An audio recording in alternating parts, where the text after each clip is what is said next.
Ikan udah pada gede-gede banget lagi nih. Yang ini gede banget nih. Udah pada gede-gede. Ajam, ngapain lo Ajam? Lagi ngempangin ikan, Bra. Kenapa emang, Bra? Bang Ajam, memang dia nggak bisa makan sendiri, Bang Ajam. Ya enggak lah, Bra. Kan ikan nggak punya tangan. Kudu kita kasih, baru dia makan. Oh gitu. Emang ikan apa sih Bang Ajam? Ikan emas, Bra. Oh, Emang apa, Bra? berarti ikannya cowok semua ya Bang Ajam?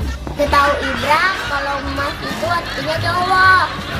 Kalau cewek itu artinya mbak. Aduh, Bra.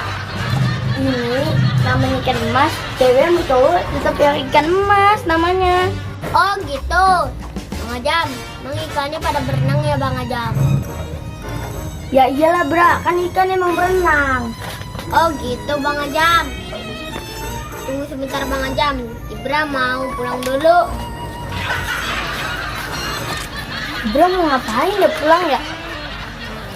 Udah. Bang Ajam, Ibra kasihin Bang Ajam. Soalnya ikannya berenang. Nih Ibra bawain sedotan. Sedotan. Buat apaan, Bra? Ikannya bisa napas Bang Ajam. Enggak ada habis, Bra. Kan ikan hidupnya di air. Mau usah pakai sedotan. Ah, elah.